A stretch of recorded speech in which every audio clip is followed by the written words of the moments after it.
Bien, para que calcules una platea de cimentación, si más del 50% del área de las zapatas está dentro del terreno, es más barato hacer una platea que hacer zapatas. O sea, básicamente, si las zapatas están muy juntas, es conveniente hacer platea. Y otra es cuando la capacidad portante del terreno está entre medio a 1 kilo por centímetro cuadrado, o sea, de 0,5 a 1 kilo, también ya debes pensar que la cimentación más recomendable es la platea de cimentación, ¿correcto? Entonces esa es la respuesta para Chuquisuta, ¿no? Pérez Chuquisuta tiene que ver eso. Bien, entonces seguimos. Acá tenemos una zapata de longitud infinita. Muy bien, lo dijo Tuesta. Acá tenemos una platea de cimentación. A ver, vamos a observar esta platea de cimentación, ¿ya? Todos observando, por favor. ¿Qué son estos fierros verticales? ¿Qué son estos fierros verticales que ustedes están observando? Por favor, escríbanlo. No, esas no son columnas. No son columnas.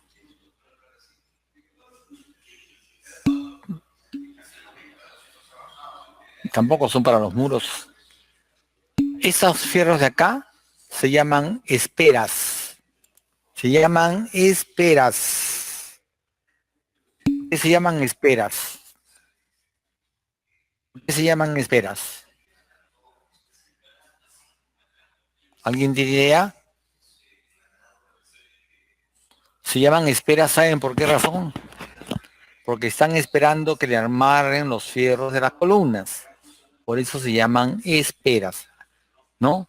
Están esperando que le amarren los fierros de las columnas. Por eso se llaman esperas. ¿Ok?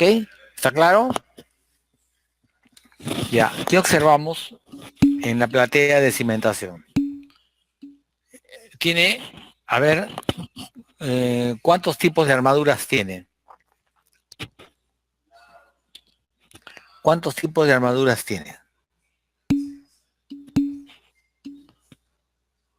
Tiene armadura superior y armadura inferior, ¿correcto? O sea, tiene acero en la parte superior y acero en la parte superior. Ya. Dígame, ¿para qué sirve el acero de la parte inferior? ¿Para qué sirve el acero de la parte inferior?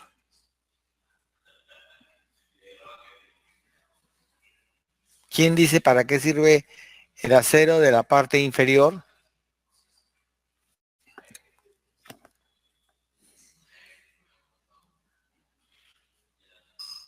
¿Para qué sirve el acero de la parte inferior? Milton, ¿para qué crees que sirve el acero de la parte inferior de la armadura? Para flexión, muy bien, para flexión. ¿Correcto? Es para flexión. Ahora dígame, ¿para qué sirve el acero superior? ¿Para qué sirve el acero superior?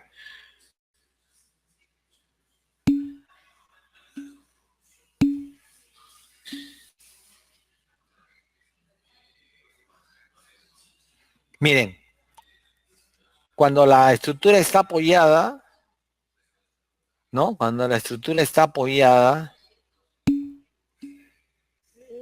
no es necesario, no es necesario, digamos, que tenga acero en la parte superior. Pero, ¿por qué tiene acero en la parte superior? ¿Cuál es la razón? Esta es una pregunta característica del examen de grado. ¿Por qué una platea tiene acero en la parte superior?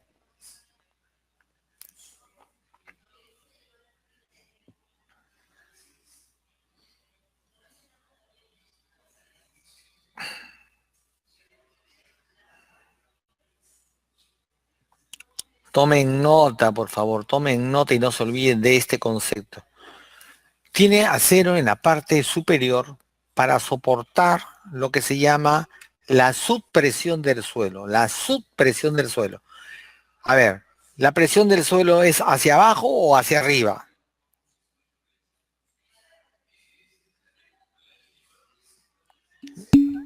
Es hacia arriba, ¿no es cierto? Va a empujar a la zapata hacia arriba. Entonces, ¿quién va a asumir ese esfuerzo? ¿Quién va a asumir ese esfuerzo? Lo tiene que asumir el acero de la parte superior. El acero de la parte inferior soporta los esfuerzos de flexión y el acero de la parte superior la subpresión del suelo. ¿Ok? Anótenlo. No esa pregunta. Por esa pregunta no se han graduado muchos. ¿Ya?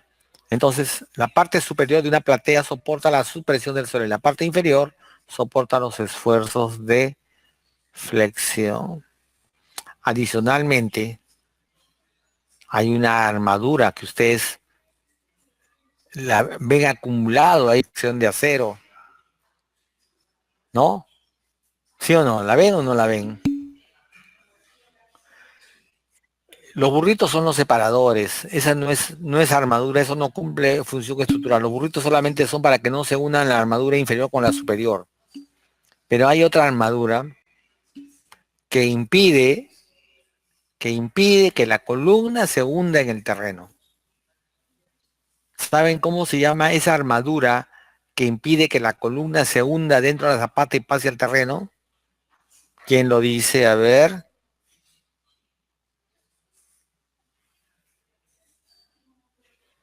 Hemos estado hablando hace como una hora de eso. Muy bien, Jairo, muy bien, Jairo, Chukisuta. Es la armadura antipunzonamiento. Es la armadura antipunzonamiento, ¿ok?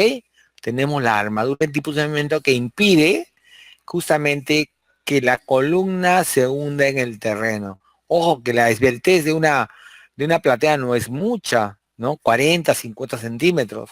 Imagínense 40, 50 centímetros para soportar la tremenda carga que transmite un edificio a la cimentación.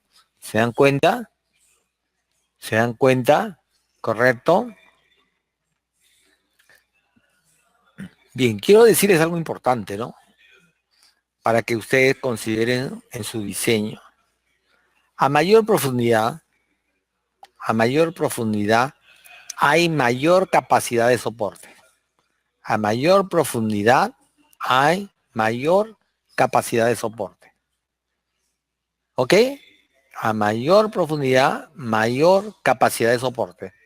¿De acuerdo?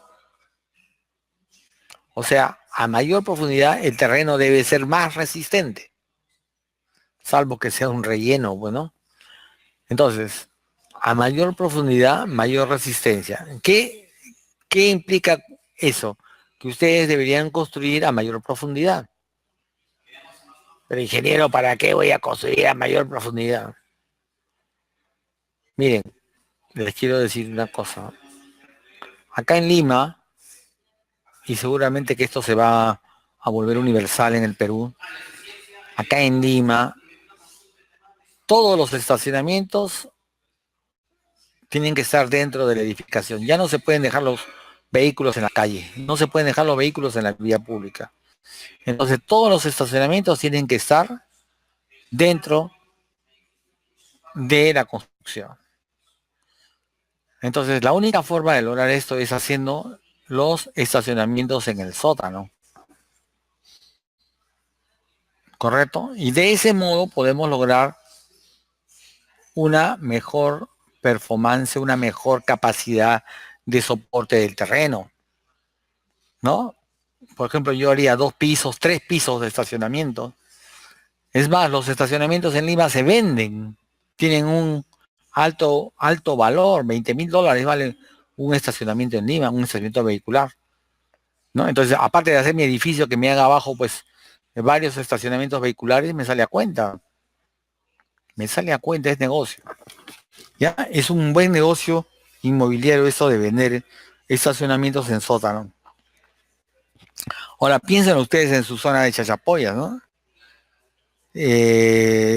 Especialicen en hacer pues, pantallas atirantadas, muros atirantados, etcétera, y su buena platea de cimentación, y se van ustedes arriba como negociantes inmobiliarios. ¿Ok? Entonces ya conocemos las losas o plateas de cimentación.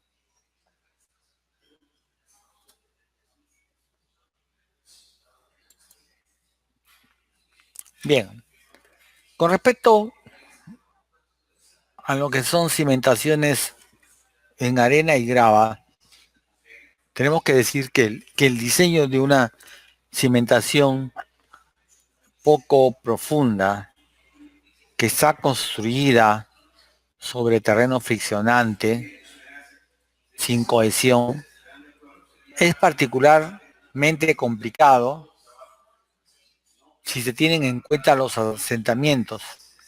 Básicamente, en arenas, en el caso de arenas, ¿no? Depende de lo que se llama la compacidad relativa de la arena. La compacidad relativa de la arena se evalúa a través de la relación de vacíos. En un suelo tenemos una relación de vacíos alta, una relación de vacíos natural y una relación de vacíos mínima. ¿De acuerdo? Una relación de vacíos alta, una relación de vacíos natural o intermedia y tenemos una relación de vacíos baja. ¿Ok? ¿Qué nos conviene? A ver, por ejemplo, nos conviene tener una compacidad, digamos, alta. ¿Qué es la compacidad? La compacidad viene a ser igual, tomen nota, por favor, tomen nota, viene a ser E máximo menos E mínimo dividido entre el E máximo menos el E mínimo. Repito, por favor. A ver, E máximo menos E mínimo,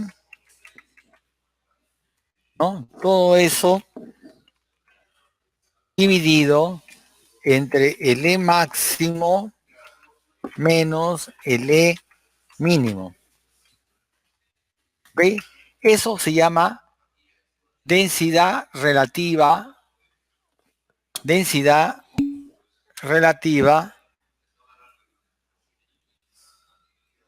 se le llama densidad relativa o compacidad de las arenas. ¿Ok? A esta expresión que les he escrito arriba se le conoce como densidad relativa o compacidad de las arenas. ¿Qué representa físicamente? Físicamente representa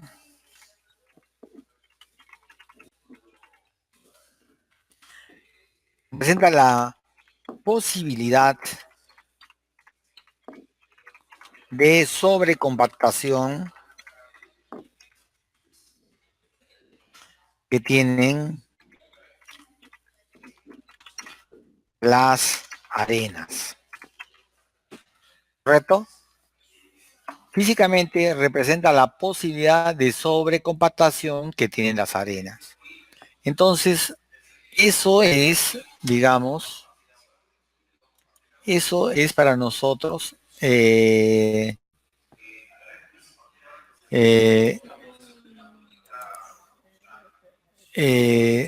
densidad relativa, ¿no? Entonces, no tiene por qué ser igual a 1. A ver, perdón, tienes razón. He escrito mal. Discúlpame, no es igual a 1. Es E máximo menos E natural. No, lo he escrito mal, ¿ya? Ese máximo menos E natural dividido entre L máximo menos el E mínimo. Ok, gracias, Mailú. Gracias. ¿Ya?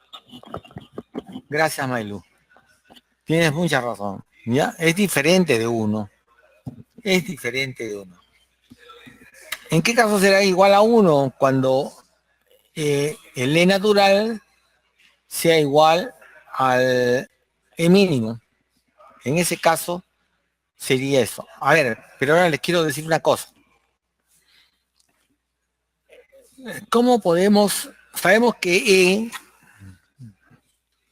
E, que es la relación de vacíos de un suelo, es igual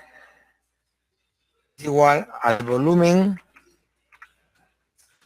de vacíos dividido entre el volumen de sólidos. Eso es E, volumen de vacíos entre volumen de sólidos. Entonces ahora vendríamos, ¿qué cosa sería el E máximo? El E máximo viene a ser para nosotros, el E máximo viene a ser para nosotros la relación de vacíos en el estado más suelto del suelo. Entonces, por ejemplo, agarramos en nuestras manos un poco de arena y lo tiramos al aire y la arena va a caer, ¿no es cierto? La arena va a caer. Entonces, cuando nosotros recojamos esa arena va a estar en el estado más suelto. ¿Ok? Ahora, cuando tenemos ahora la relación de vacíos natural, tal como encontramos nosotros en la arena, calculamos la relación de vacíos natural. Tal como la encontramos en la calicata, la arena, tomamos la muestra y calculamos la relación de vacíos natural. Ahora, ¿cómo determinamos la relación de vacíos mínima? La relación de vacíos mínima la obtenemos a través de la compactación, el estado más compacto de la arena, y para ello vamos a aplicar el proctor estándar o el proctor modificado y lo vamos a compactar. Y vamos a calcular su relación de vacíos en el estado más compacto. ¿Ok? Entonces tenemos ahí diferentes relaciones de vacío, ¿no? Que podemos ver, ¿no? Por ejemplo, tenemos arenas sueltas, arenas medias, arenas compactas, arenas muy compactas. Se ha establecido una relación con el valor n de SPT. Si el valor n de SPT es 10 golpes, se trata de una arena suelta. Si el valor n de SPT es 30, es una arena media. Si el valor de n50 es una arena compacta, o sea, entre 30 y 50. Y si es más de 50, la arena es muy compacta. ¿Ok? Entonces ya tenemos ese cuadrito, ¿no? Esto es el número de golpes para producir un asentamiento de 1 pulgada o 2.5 centímetros. ¿Ya? El número de golpes para producir, ¿no? Un asentamiento de 1 pulgada. Entonces, 1, 2, 3, 4, 5, 6 kilos por centímetro cuadrado equivalen a una arena muy compacta. 5 kilos por centímetro cuadrado equivalen a una arena muy compacta. 4 kilos por centímetro cuadrado o 3 kilos por centímetro cuadrado a una arena compacta. Y entre 1 y 3, una arena media, mediamente compacta, y entre 0 y 1, una arena suelta. ¿Está claro, por favor? ¿Está claro?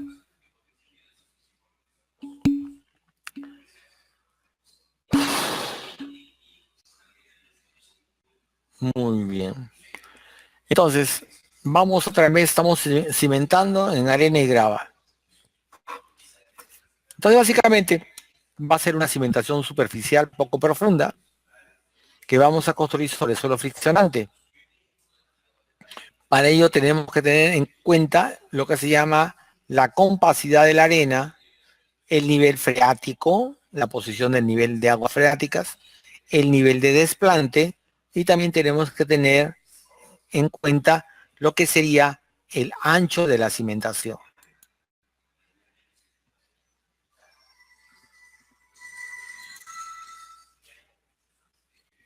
En el caso de las arcillas nos hacen llorar a los ingenieros, ¿no? ¿Por qué? Porque aparentemente, miren, cuando la arcilla está seca, es muy dura. Si ustedes golpean una arcilla con pico, un pico, con la punta de un pico, va a salir chispas. Chispas salen. Entonces, ¿qué significa eso?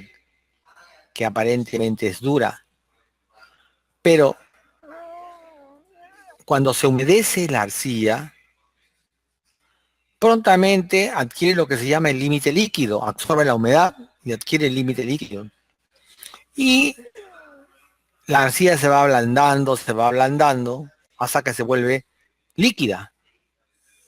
Ahora, por lo que se llama la físico-química de las arcillas, el intercambio aniónico-catiónico de las partículas de arcilla, repulsivas, reacciones de separación.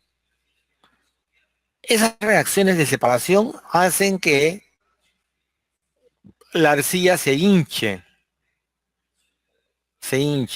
Pero cuando se comienza a secar, la arcilla se contrae. Ahora, vamos a ponerlo en una cimentación. La arcilla se hincha, digamos que hipotéticamente les está levantando la cimentación. Pero cuando se contrae, deja la cimentación en el aire y la cimentación cae. Pero la cimentación no ha sido diseñada para subir y bajar. La cimentación ha sido diseñada a lo más para soportar en primera instancia el asentamiento diferencial. Esa subida y bajada va a hacer que el nudo rígido viga columna se rompa y se produzca un estado fisurado en ese nudo rígido. ¿Comprenden? Ese es el problema de las arcillas. Las arcillas pueden ser duras o blandas y eso depende básicamente de su contenido de humedad. Entonces, como las arcillas no tienen fricción, trabajan solamente por cohesión. Para un ángulo de fricción de 0 grados, el N sub C vale 5.7 y la cohesión vale 0, o sea, nos está quedando pues una baja capacidad de soporte. Entonces, tenemos que tener cuidado en cimentaciones poco profundas, en el caso de arcillas homogéneas, porque se va a producir lo que se llama el asentamiento por consolidación del suelo. Se va a producir el asentamiento por consolidación, que va a dominar básicamente el comportamiento del suelo. Miren cómo se acepta. ¿Ya? Miren, como una de las soluciones que le podemos dar es bajar el nivel, excavar más profundamente, porque ya sabemos que a mayor profundidad hay mayor capacidad portante. Una de las soluciones sería pues hacer una subzapata o falsa zapata. Una de las soluciones, subzapata o falsa zapata. Pero también podríamos plantear como solución una platea de cimentación, ¿no? Una platea de cimentación que evite también que al evitar que la humedad pase, estamos logrando, digamos, digamos esto. Pilotes también podría ser, pero vámonos por una solución ya menos costosa, como dice mi amiga Mailú, ¿no? una solución menos costosa que podría ser platea de cimentación o podría ser subzapatas, ¿ok?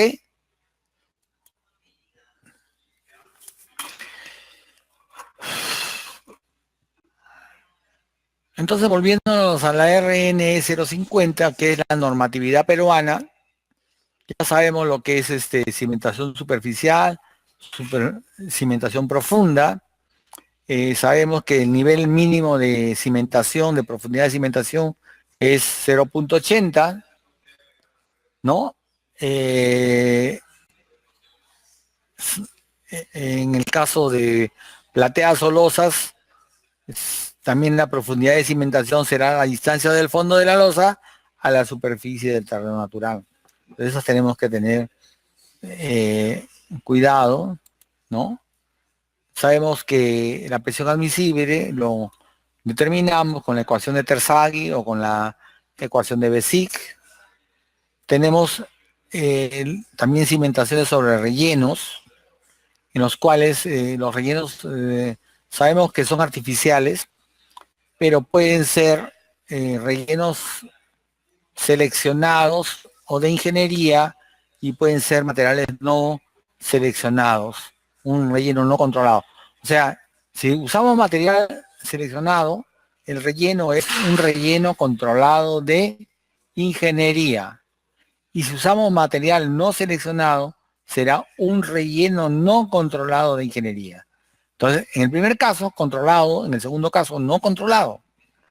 Si digamos que el relleno es controlado de ingeniería, podemos construir cuidadosamente controlando los asentamientos.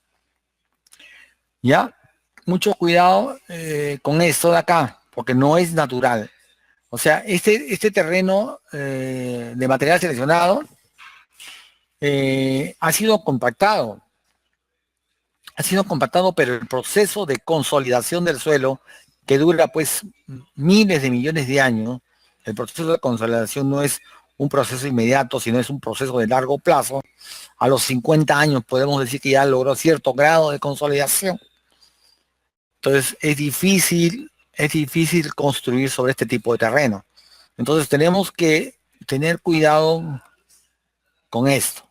O sea, edificaciones no muy esbeltas, edificaciones no de muchos pisos, plateas de cimentación, ¿no? Sería la solución más recomendable para este tipo de terrenos, ¿no?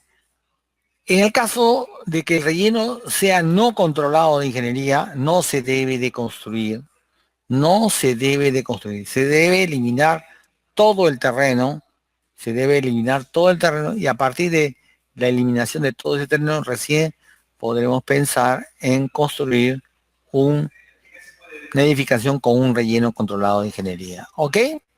Entonces tenemos controlados y no controlados.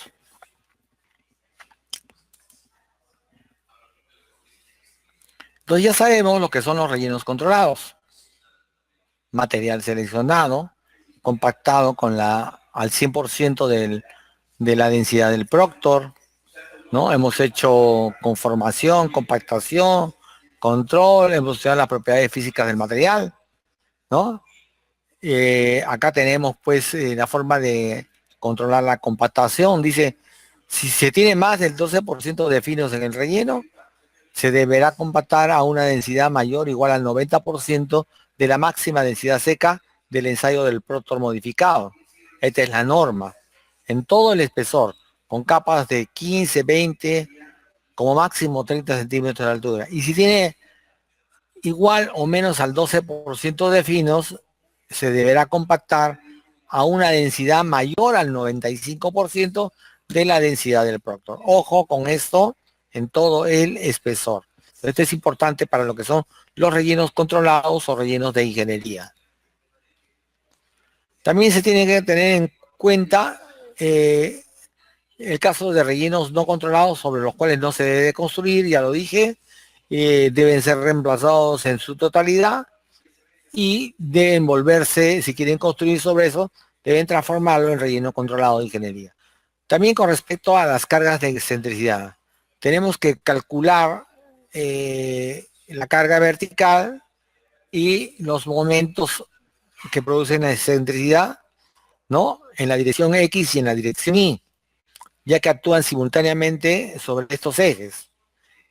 El sistema de carga momentos, que son 3 solicitaciones, será estáticamente equivalente a una carga vertical excéntrica de valor Q, cuyo punto de aplicación es la excentricidad X y la excentricidad Y, siendo X sub X igual al momento en la dirección X dividido entre la carga Q y E sub Y igual al momento Y entre la carga Q. Este es el valor de la excentricidad. El lado de la cimentación B y el largo L se corrige por excentricidad, reduciéndolo en 2 veces la excentricidad para ubicar la carga en el centro de gravedad del área efectiva. B' por L' es B menos 2 veces epsilon su X y L' es L menos 2 veces epsilon su Y. Epsilon su X lo calculamos, ya sabemos cómo, ¿no? Epsilon su X y epsilon su Y ya sabemos cómo lo calculamos. Entonces, el centro de gravedad del área efectiva debe coincidir con la posición de la carga excéntrica y debe seguir el contorno más próximo de la base real con mayor precisión. Su forma debe ser rectangular, aún en el caso de cimentaciones circulares. Acá lo vemos, cargas equivalentes, ¿no? Momento actuante, Q, ¿no? Excentricidad, que viene a ser igual a M entre Q al momento entre la carga. Tenemos el área reducida, ¿no? El área reducida L'B' es L menos 2 veces epsilon su X y B' será B menos 2 veces epsilon su Y. Acá tenemos epsilon su X, epsilon Y. Y en el área reducida para un segmento circular aplicaremos esta ecuación E igual a M sobre Q, el área será 2S menos B'L y acá calculamos el valor de S con esta fórmula que será pi cuadrado sobre 2 por toda esta expresión. Eso está en la norma de suelo 6050, la pueden leer ustedes en mejor forma. En el caso de cargas inclinadas, la carga inclinada modifica la configuración de la superficie de falla, por lo que la ecuación de la capacidad de carga debe ser calculada tomando en cuenta su efecto. En el caso de cimentaciones superficiales en taludes, ¿no? Básicamente en terrenos próximos a taludes, ya sabemos que aparece la fuerza vertical, la fuerza horizontal, ¿no? En taludes o en terrenos inclinados. La ecuación de capacidad de carga CNC más ρ de FNQ más 0.5 de gamma B N gamma, que es la ecuación de capacidad de carga, debe ser calculada teniendo en cuenta la inclinación de la superficie y la inclinación de la base de la cimentación, si es que hubiera. Entonces, tendremos que verificar la estabilidad del talud. Para verificar la estabilidad del talud, consideraremos la presencia de la estructura. En este caso, el factor de seguridad mínima del talud, ¿no? Debe ser 1.5 y en condiciones sísmicas tiene que ser igual a 1.25. Entonces, eso tenemos que considerar como factor de seguridad mínima del talud. ¿Hasta ahí alguna pregunta?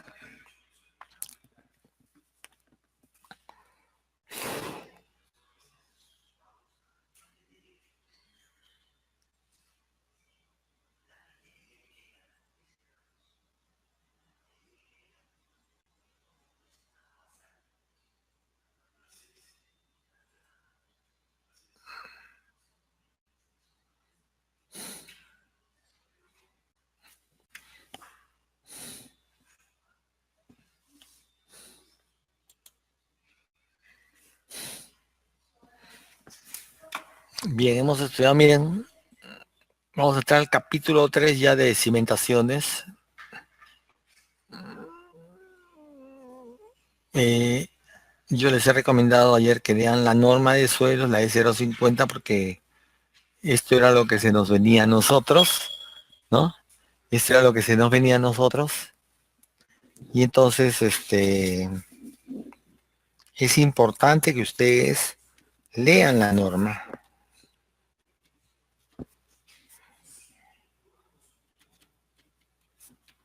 ¿Correcto? Tienen que leer la norma, si no, estamos...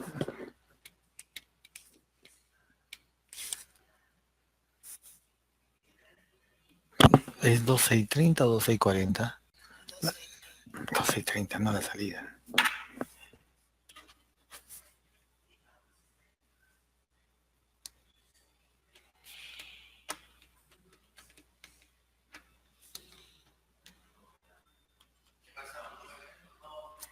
Ya, señorita.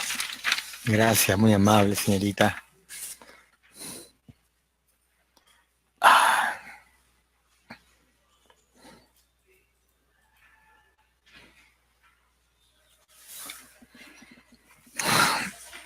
Entonces entramos a una parte muy especial para nosotros, que es lo que se llama capacidad de carga.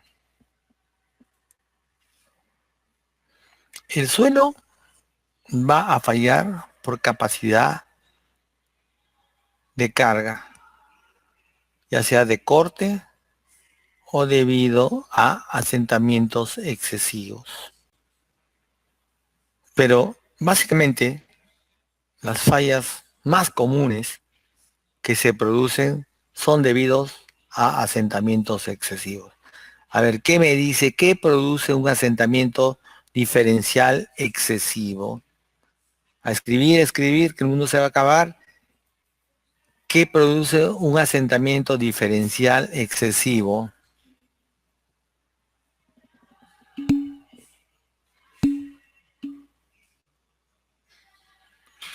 ¿Qué produce un asentamiento diferencial excesivo?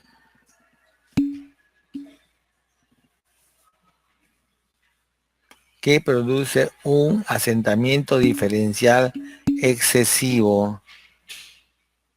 ¿Qué produce un asentamiento diferencial excesivo?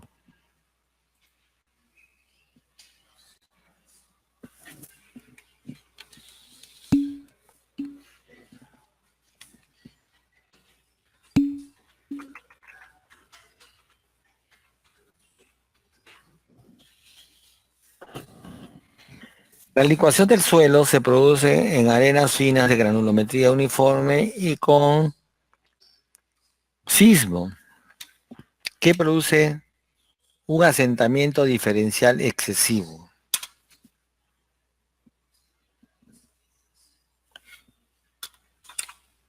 Produce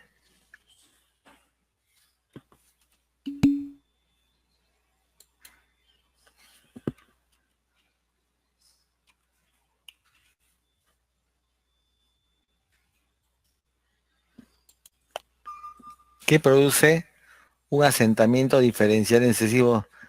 Asentamiento o hundimiento es lo mismo, Jairo. ¿Qué produce? Ya se olvidaron, muchachos. Ya se olvidaron. Distorsión. ¿Qué distorsión? Distorsión angular. Eso es lo que produce. Distorsión angular. ¿Qué es la distorsión angular? ¿Es la tendencia a qué cosa? Es la tendencia al... La distorsión angular es la tendencia a qué? La distorsión angular es la tendencia al... Uy, están pensando ustedes al giro, tú está muy bien, al giro, al volteo, ¿no? De la estructura, ¿no? Al volteo de la estructura. Eso es la distorsión angular. Tienen que ya tener el concepto bien fijo, ¿ya? Al volteo de la estructura, eso es lo que pasa. Entonces, las fallas más comunes se deben básicamente a asentamientos excesivos. Una estructura es resistente si y solo si es capaz de resistir los esfuerzos de corte, evitando asentamientos excesivos. Entonces, cuando una estructura es resistente cuando resiste los esfuerzos de corte, o sea, tiene una capacidad soporte adecuada, es lo que quiere decir, y no hay asentamientos diferenciales excesivos. Esa es una estructura resistente, ¿ya? Entonces, si le preguntan cuándo es una estructura resistente, no me van a decir que es una estructura resistente cuando soporta carga. Esa es una respuesta que no debe ser. Una estructura resistente es cuando tiene una buena capacidad de soporte y no hay asentamiento diferencial. O el asentamiento diferencial no es excesivo. Tengan cuidado cuando les pregunten. Voy a preparar un test la próxima semana para tomarles. Entonces, ahí quiero que me den las respuestas, ¿ya? Para evaluarlos. Básicamente, los asentamientos dependen, pues, del tipo de estructura y del proyecto. Cuando ustedes normen, vean en la norma de 0,50 lo que son los asentamientos tolerables, van a ver que lo comparan con el tipo de estructura, por ejemplo, estructuras de concreto armado, estructuras de albañilería, estructuras de acero, etcétera, están comparados ahí. Y también nos dan las distorsiones angulares, que son las recomendables, las aceptables. Entonces, básicamente, no es común observar el colapso total de una estructura debido a una falla de cimentación, pero sí tenemos, pues, clásicos, ¿no? Por ejemplo, ustedes han visto la torre de Pisa, no es pizza, sino es Pisa. ¿Ustedes han visto la torre de Pisa? A ver, escriban lo que han visto la torre de Pisa. ¿Quién la ha visto por fotografía, aunque sea? ¿No es cierto? Ese es un caso básico de distorsión angular. Es un caso básico de distorsión angular. Otra cosa,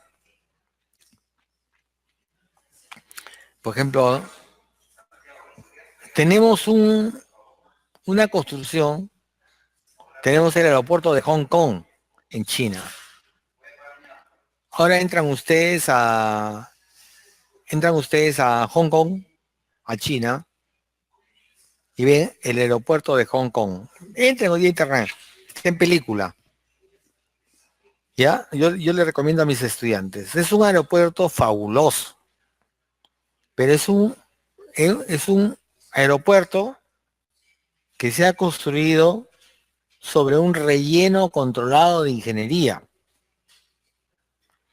Al frente de lo que era el aeropuerto de Hong Kong había una gran isla. Esa gran isla fue destruida, dinamitada, y con el material que quedó de esa isla se construyó el aeropuerto de Hong Kong. Lo han unido con un puente, con una supercarretera, etcétera, pero ahí está el aeropuerto. Entonces, es un aeropuerto que se hunde aproximadamente 15 centímetros por año. Está sobre el mar. 15 centímetros por año y sobre el mar. Entonces, imagínense ustedes, ¿no? 15 centímetros pues es bastante, es un paso que se hunde por año. Entonces, año a año lo van elevando, de tal manera de que los muros de contención están para arriba, ¿no? Y es un aeropuerto que funciona perfectamente.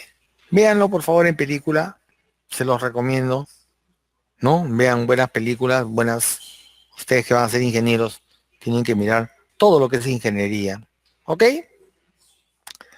¿Alguna pregunta, por favor?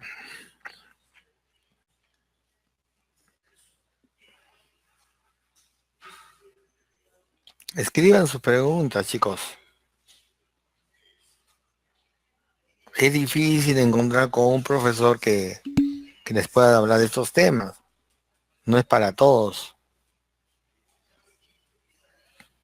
Todos saben costos, todos saben presupuesto, pero ingeniería pura, somos muy pocos docentes los que sabemos. Ingeniería pura, pues esto es ingeniería pura. Ingeniería civil pura.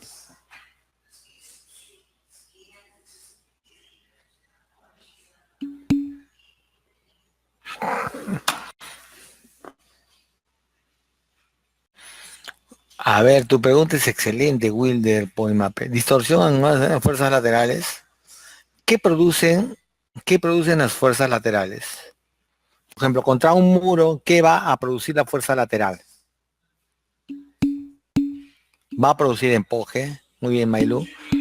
Podría producir volteo, ¿ya? Pero a ese efecto ya no se le conoce como distorsión angular, sino se le conoce con el nombre de cedencia. Se le conoce con el nombre de cedencia, ¿ya? Entonces, lo que ocurre es que el cimiento se mueve poquito a poquito desde la base, se comienza a mover. Entonces, a ese efecto se le conoce con el nombre de cedencia. Pero en la parte de encima de la cimentación, no porque esos muros tienen una cimentación, lo que ocurre es la tendencia al volteo, ¿no? Al volteo. Al volteo debido al momento que se está ejerciendo, ¿no? Por el empuje lateral, ¿no? Y por la profundidad. Rho por H es el empuje y Rho por H, ¿no? Donde Rho es el peso volumétrico del suelo, H es la altura del muro, es Rho por H, ¿no? Que actúa en el centro de gravedad. Entonces, el esfuerzo será Rho por H, ¿no? Multiplicado por H y dividido entre 2. Sería Rho H cuadrado sobre 2, Rho H cuadrado sobre 2. Sería la fuerza máxima que está actuando a los 2/3 de la altura superior. ¿Por qué? Porque se forma una distribución triangular de presiones. ¿Ya? Eso lo vamos a ver cuando estemos viendo presión lateral. Ok, Sánchez. Claro, mira, existen mecanismos de solución, pero ¿qué pasaría si tú enderezas la torre de Pisa? Es Pisa con S, ¿ya? Si tú enderezas la torre de Pisa, ¿qué pasaría? A ver, ¿qué crees que pasaría si enderezas la torre de Pisa? La podemos enderezar, pero ¿qué pasaría? ¿Qué crees que pasaría? A ver, Sánchez, Jorge Luis. ¿Qué pasaría si enderezan la torre de Pisa? ¿Ah? ¿Qué pasaría si enderezan la torre de Pisa?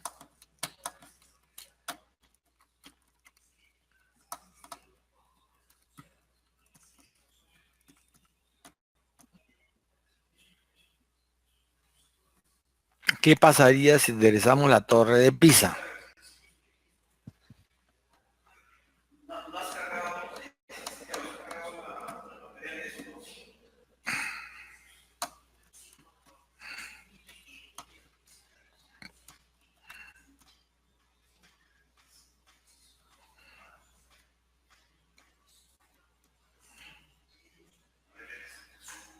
¿Mm?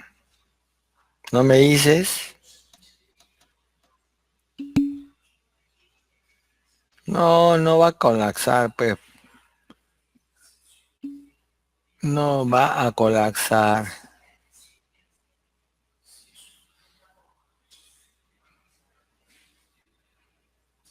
¿Cómo se llama mi delegado? ¿Cómo se llama mi delegado? Por favor, escribe el nombre de mi delegado. Ahorita me entra una confusión.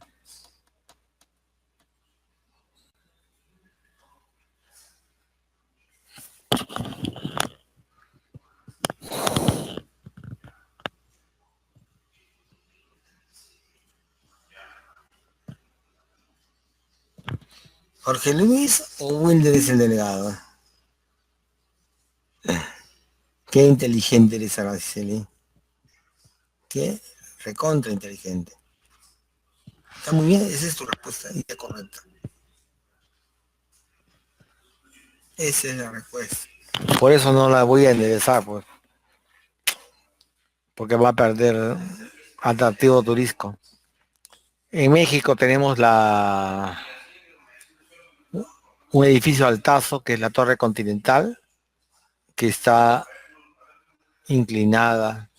Acá en Lima tenemos el edificio del Seguro Social en Arenales, que está inclinado. Si nos vamos a la Costa Verde de Lima, en la noche vamos a ver que varios edificios están oscuras. ¿Y por qué están oscuras? Porque simplemente han fallado las cimentaciones por distorsiones angulares. Edificios que están inclinados. Entonces tenemos que tener cuidado dónde construimos. Relleno controlado, relleno no controlado, empuje lateral, presión lateral. Existen N formas de que nosotros podamos construir, ¿no? Y habría pues problemas. ¿Ok?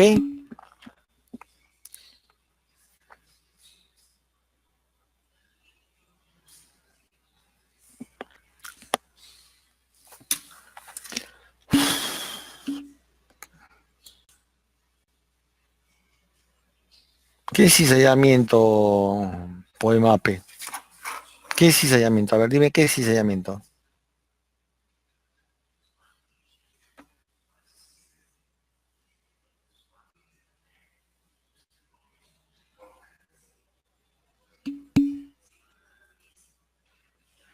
Cizallamiento o corte es lo mismo. Esfuerzo de corte o esfuerzo de cizallamiento es lo mismo. Es el mismo concepto.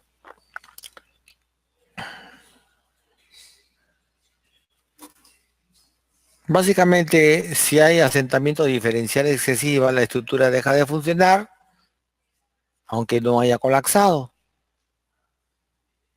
Básicamente, fallas recientes se deben a rellenos donde los factores de seguridad son bajos o no aceptables.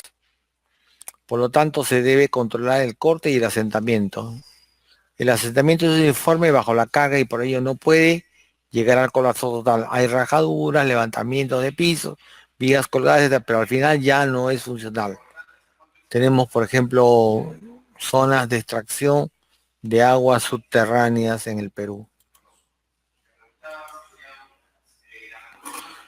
Si queremos un comportamiento satisfactorio, entonces volvemos a repetir que se requieren dos características principales. Ser segura contra una falla por corte y no debe experimentar asentamientos o deformaciones del suelo que sean excesivos. O sea, los asentamientos tienen que ser mínimos. El esfuerzo o carga por unidad unitaria de la cimentación bajo la cual ocurre la falla por resistencia al corte es lo que denominamos capacidad de carga última, que deberemos estudiar para diferentes condiciones del suelo. O sea, la carga por unidad área unitaria bajo la cual ocurre la falla por resistencia al corte se denomina capacidad de carga última. ¿Ok? A esto le denominamos con la letra Q, U. QU es la capacidad última de carga.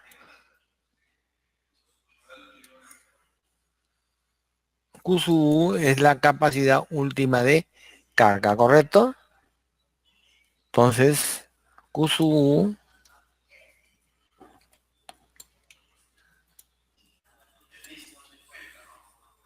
Q su U, ¿qué cosa viene a ser? La capacidad última de carga. ¿ya? Es la capacidad última de carga, ¿ok? Entonces, ¿qué cosa es esta capacidad última de carga? Dice, es la carga bajo la cual va a ocurrir la falla por resistencia al corte de suelo y se denomina carga última de carga. Entonces, por ejemplo, si esto es 9 kilos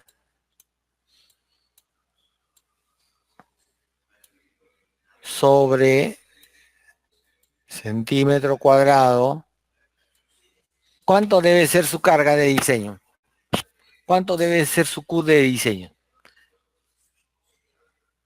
Por ejemplo, si el Q último es 9 kilos por centímetro cuadrado, ¿cuánto debe ser su Q de diseño? ¿Ah? ¿Cuánto debe ser su Q de diseño?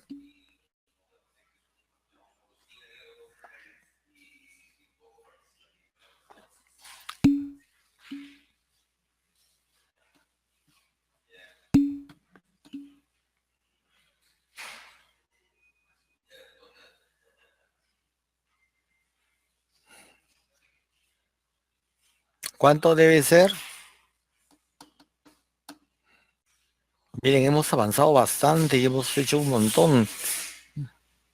Usted ya tiene que manejar este tema.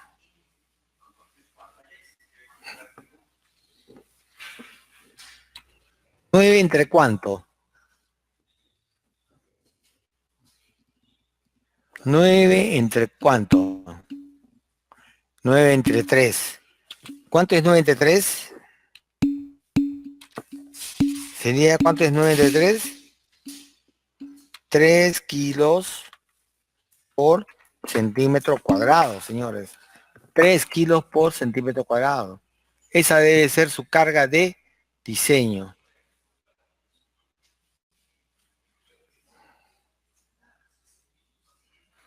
A ver,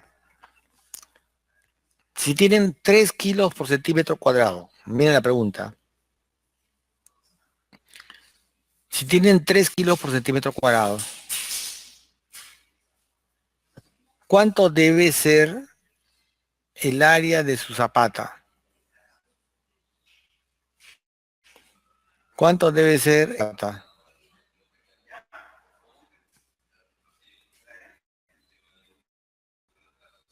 Por ejemplo, si tienen que soportar 100 toneladas, ¿cuánto tiene que ser el área de la zapata? ¿Con cuánto van a diseñar ustedes?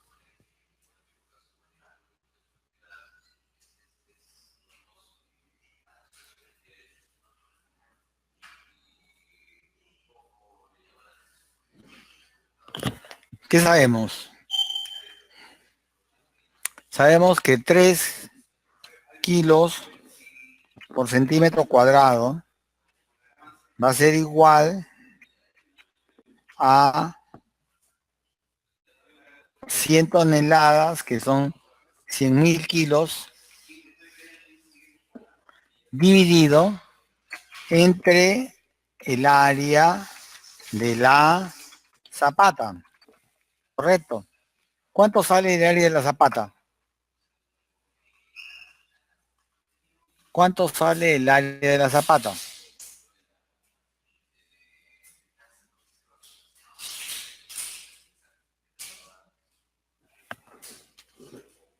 ¿Cuánto sale el área de la zapata?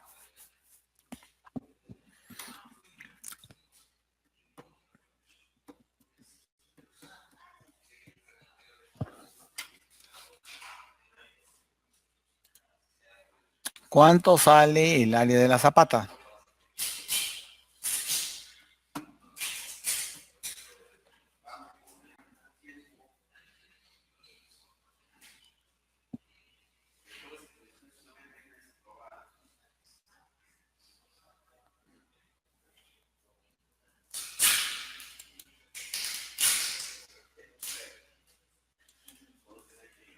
¿Cuánto sale el área de la zapata?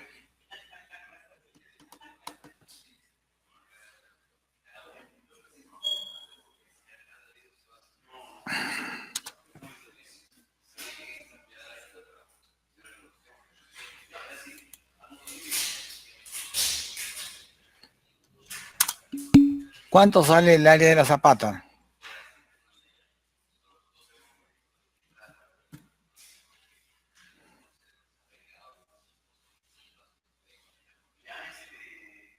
Sería 100.000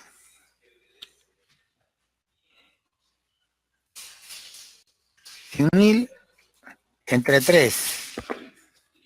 Ese es el área de la zapata. ¿Cuánto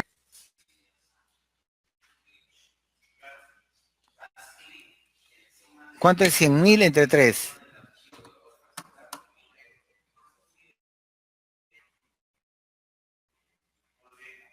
Sería 33.333. Correcto, sería 33.303. Eso sería el área de la zapata.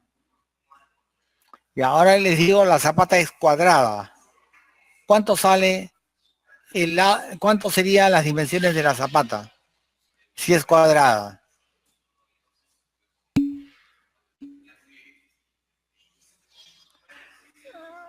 Sería la raíz cuadrada de 33.303 centímetros cuadrados, ¿no es cierto? Eso sería. Eso sale 1.80, ¿correcto? Sale 1.825 metros, ¿correcto? Eso sería las dimensiones de la zapata. Pero nosotros no trabajamos con 1.825. Nosotros con 1.85 por 1.85. Esa sería la dimensión de la zapata. ¿Ok? ¿Está claro?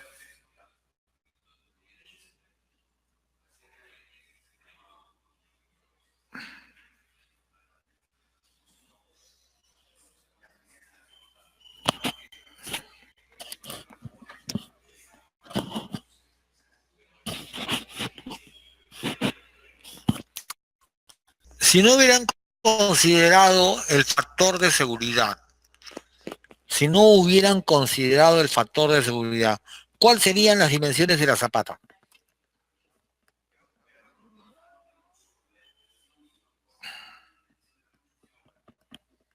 Si no hubieran considerado el factor de seguridad, ¿cuáles serían las dimensiones de la zapata?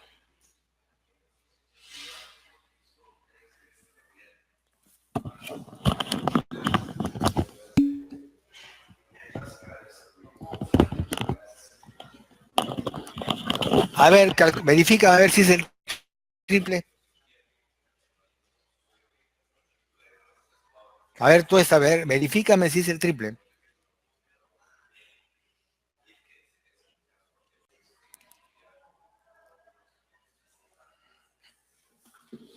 A ver, 100.000,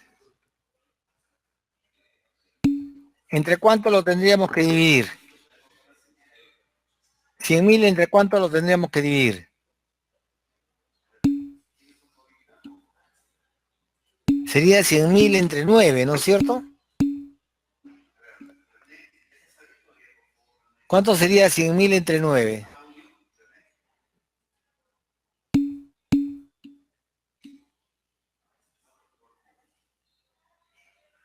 ¿Cuánto es 100.000 ya? Sería 11.111, ¿de acuerdo? A 11.111 sáquenle la raíz cuadrada.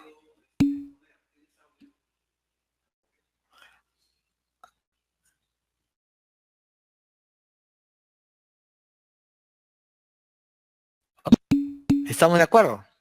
Sería 0,5 por 1.05. Entonces, ¿qué podría producirse con 1.05 por 1.05?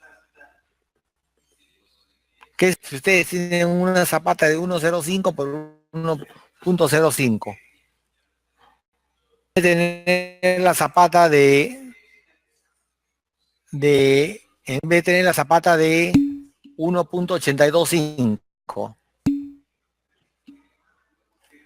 El triple,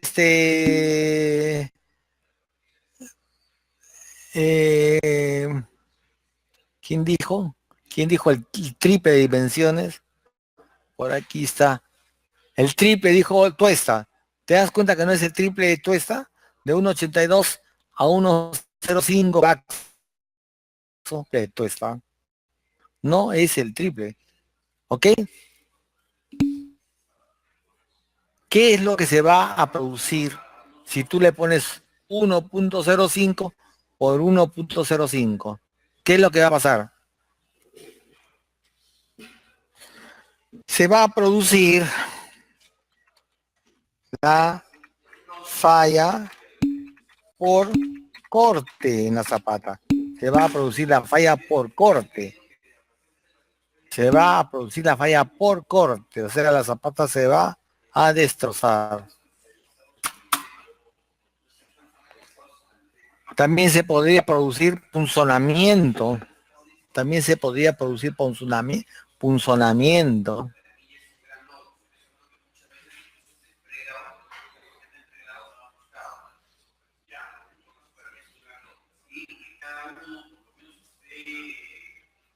Entonces, en general, lo que se va a producir es la falla por corte general. La falla por corte general. A ver, escriban en su papel, falla por corte general.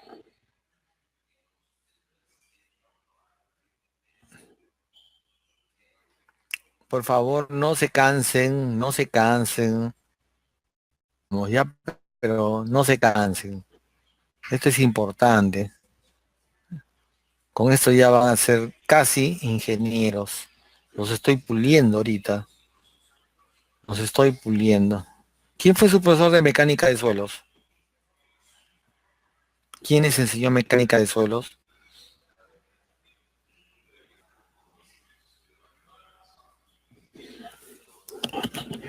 ¿Quién fue su profe?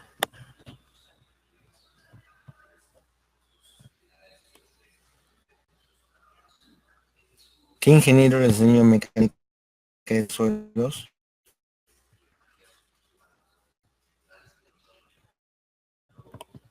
¿Quién fue su profesor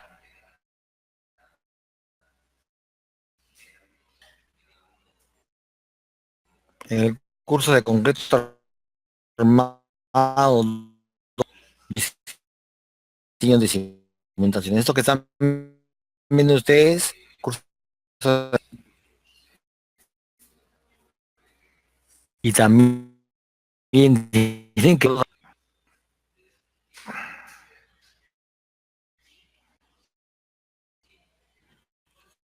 escriben nada ya.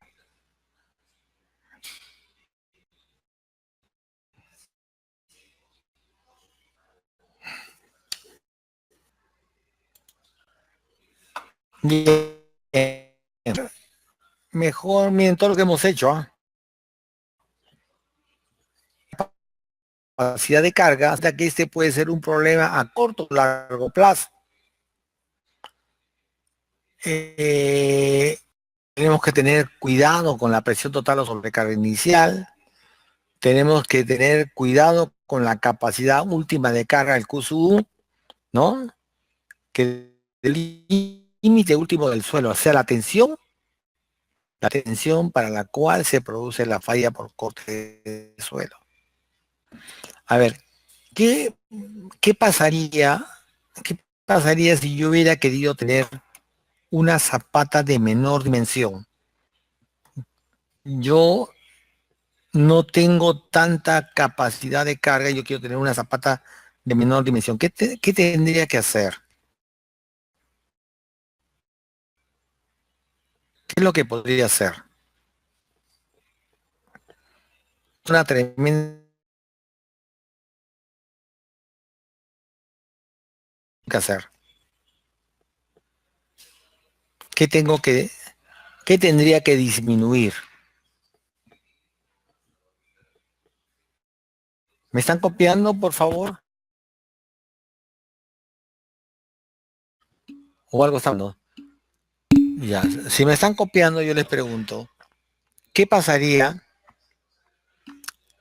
si yo quisiera tener una zapata de 1,05 por 1,05? ¿Qué es lo que debería hacer?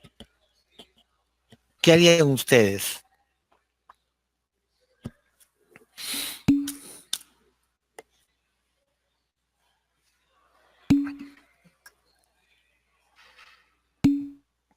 Kulki, Kulki está más o menos bien. Alexander Vargas ya me lo dijo. Ya él no se complicó la vida. Dice, vamos a disminuir la carga. Y está bien. Pues MAPE dice que siempre hay que diseñar con el factor de seguridad correcto, pues MAPE. Correcto. Si tú tienes el área y la capacidad del terreno, la capacidad del terreno no la puedes variar fácilmente. Es muy difícil variar la capacidad portante del terreno porque es la naturaleza. Pero lo que sí puedes, como soluciones, o bien incrementas el área de zapata, o bien disminuyes la carga. Incremento las dimensiones de la zapata o decremento el valor de las cargas, ¿correcto? ¿Está claro? Por favor, dígame si está claro o no está claro. Escríbalo.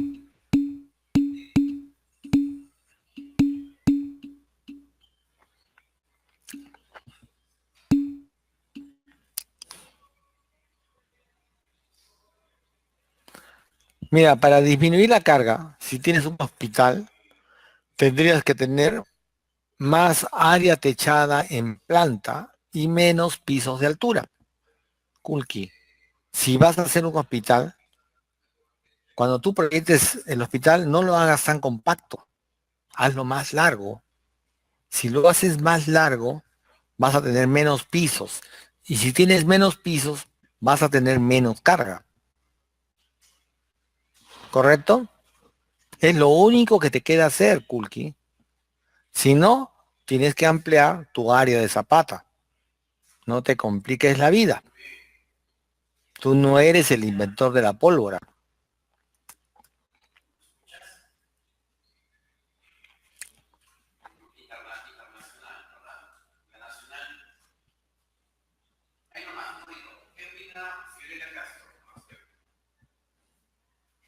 Entonces, como conclusión, es que el Q admisible, al cual vamos a llamar Q de diseño, es el Q último dividido entre el factor de seguridad, ¿no?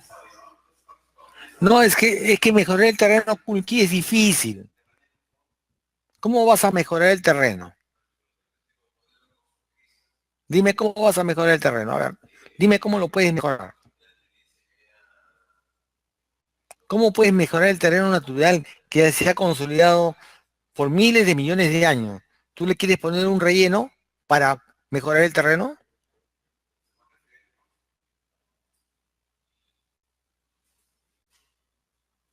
Dime, ¿tú le quieres poner un relleno para mejorar el terreno, Kulki?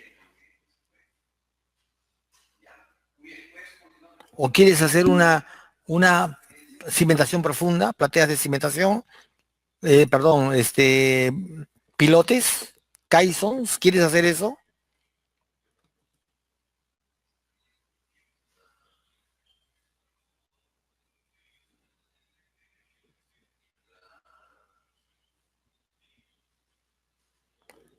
¿Cómo logras mejorar el terreno? Pues yo quiero que razones cómo vas a lograr mejorar el terreno.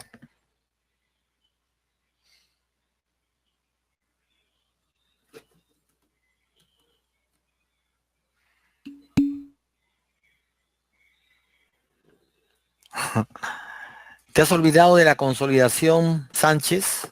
¿Te has olvidado de la consolidación? ¿Vas a traer material de préstamo para mejorar el terreno? Eso lo puedes hacer en una carretera, pero no en una edificación.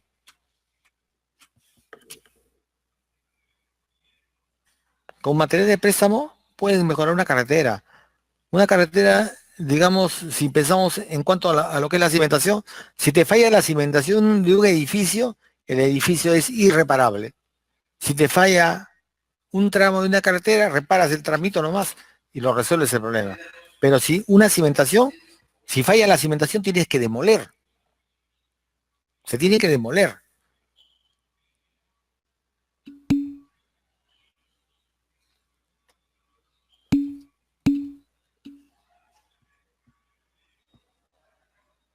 Muy bien, Oscar Arias. Por fin alguien que me da una respuesta acertada. ¿Ok? Ahora, ustedes tienen otras alternativas. A ver, dígame, para un terreno, ¿el valor de la capacidad portante es un valor único? A ver, no, ¿no es cierto? ¿Qué podemos hacer para incrementar la capacidad portante de un terreno? ¿Qué podemos hacer para incrementar la capacidad portante de un terreno? A ver, varía, ¿no es cierto? C, N,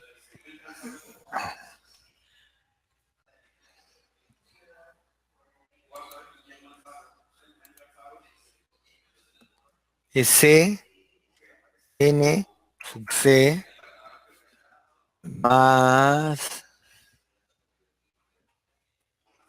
Rho, D, F, N sub Q, más 0,5 de gamma N sub gamma. Esa es la ecuación de Terzaghi. Ese es el Q admisible de carga. Claro, acá no está afectado del factor de seguridad, ¿no es cierto? Entonces, este es igual al Q último dividido entre 3. ¿Ok? Eso es lo que tenemos. ¿Cómo hacemos para incrementar ese valor? A ver, C es invariable. N sub C, N sub Q y N sub gamma dependen del ángulo de fricción interna. C, NC, NQ y N gamma es del estrato de estudio. Rho es el peso volumétrico del suelo y DF es el nivel de desplante de cimiento. Entonces, ¿qué pasa? Si yo incremento el DF, ¿no? Y yo incremento el valor de B, aquí he omitido el valor de B, acá falta una B, que es el ancho de la cimentación, o el lado de la zapata, acá falta un B. Entonces, si yo incremento DF e incremento el valor de B, dígame, ¿incrementé el Q último? ¿Sí o no? Respondan. Si agrando, sí, incremento, si incremento el nivel de desplante de cimiento y también incremento el valor de B, ¿qué pasa? ¿Qué pasa? A ver, respondan, a ver, ¿qué pasa si yo incremento eso? ¿Qué aumenta? ¿Qué aumenta?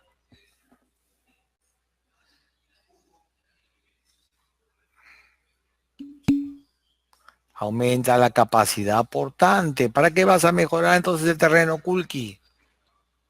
Mejor profundizo un poco más y tengo una mejor capacidad portante. ¿Te das cuenta? Ahora, mira todavía lo que voy a hacer, ¿ya? Voy a profundizar. Me voy a subir con un concreto de 140 kilos por centímetro cuadrado. Digamos que me voy a subir un metro, 1,20 m, 1,50 m. O sea, bajé 3 metros. ¿Ya? Ahora voy a subir 1,50 m, voy a subir con concreto de 140. Entonces, voy a hacer una subzapata. Y encima de esa subzapata voy a crear mi verdadera zapata.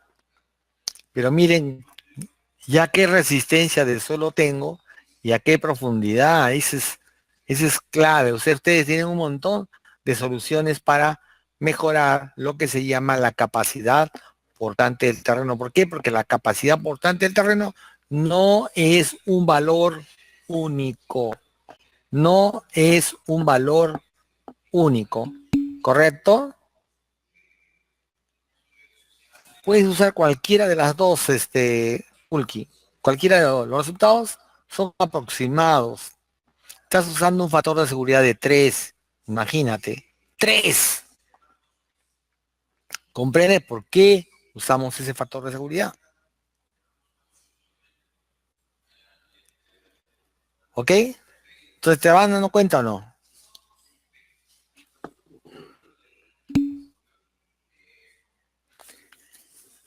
Un favor, el próximo sábado, yo de repente me voy a demorar un poquito en llegar porque vengo desde lejos, acá al laboratorio. No se vayan a ir y me abren la sesión a las 8:30 en punto, por favor. ¿Ya? Háganme esa gauchada porque de repente me demoro un poquito. Tengo que abrir el laboratorio de la UPC. Yo trabajo para la UPC ahora. Porque tengo que abrir el laboratorio, si no, no hay clases ese día. ¿Ya? Entonces, y de ahí tengo que venir para acá. ¿Ya? Me pidieron como un caso especial que yo venga a dictarles, ¿no? Entonces yo con mucho cariño, porque yo quiero esta universidad, entonces por eso estoy viniendo a dictar. Por favor, no se vayan a ir, no me vayan a defraudar, se vayan a desaparecer o vayan a estar haciendo líos para el profesor no viene. El profesor sí va a llegar, pero por favor les pido que me esperen, ¿ya? Háganme esa gauchada. ¿Estamos de acuerdo? ¿Ya? Ok, nadie vaya a estar haciendo revolución ni nada por el estilo. Entonces ustedes abren normal y esperan que yo arranque, ¿ya? Bien, entonces prácticamente estamos a 15 minutos de terminar la clase. La próxima semana vamos a seguir con este mismo tema, que es ya pura ingeniería pura, ¿no? Acá tenemos los modos de falla del suelo, ¿no? Estas son las formas. Digamos, esta es la falla por modo general, que ustedes ven un comportamiento mayormente elástico. Acá ven ustedes la falla por corte local y acá tienen ustedes la falla por punzonamiento que tienen una poca longitud. Entonces acá tenemos la falla por corte general, ¿no? Esta zona de acá del suelo se va a levantar. En la falla por corte local, la zona adyacente a la zapata se levanta menos y en la falla por punzonamiento no se levanta nada, simplemente la cimentación, miren cómo se hunde por punzonamiento. ¿La ven o no la ven? El tema de la próxima semana promete ser bastante, bastante interesante. ¿Ya? Entonces, como anticipo, esto lo voy a volver a repetir en la próxima. Acá tenemos que están haciendo un ensayo de SPT, ¿no? Acá están haciendo un ensayo de SPT y acá están estimando la capacidad de carga última, ¿no? En función de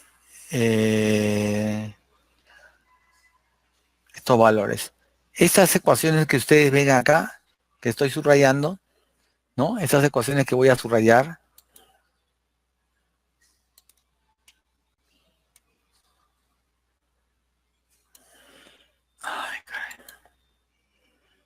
estas ecuaciones que yo voy a subrayar,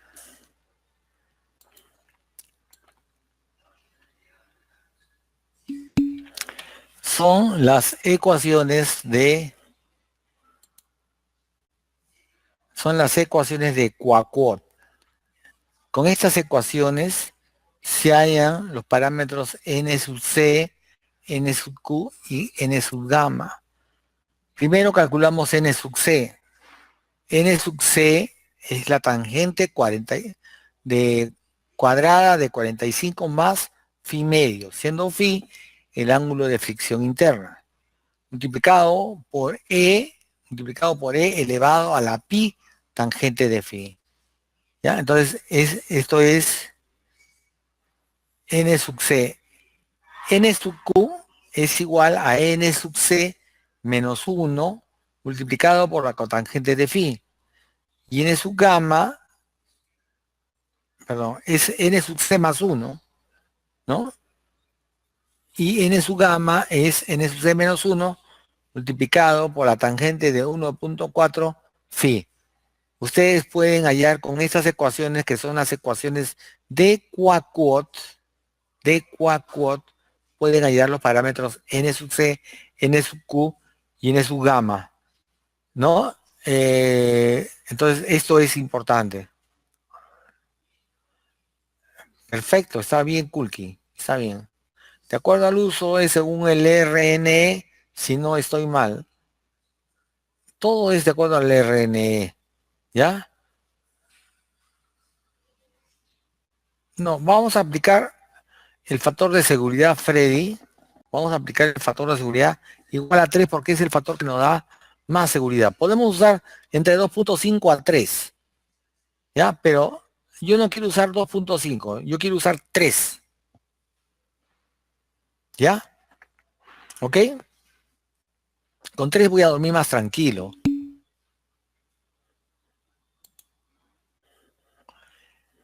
Entonces, ¿cuáles son las teorías de capacidad de carga? Tenemos a Terzaghi, tenemos a Pran, tenemos a Hill, tenemos a Skenton, Meyerhoff, Seiberg, Hansen y Besic. ¿Ok? Bien. Ahí nos quedamos hasta la próxima clase y voy a pasar lista un ratito, ¿ya?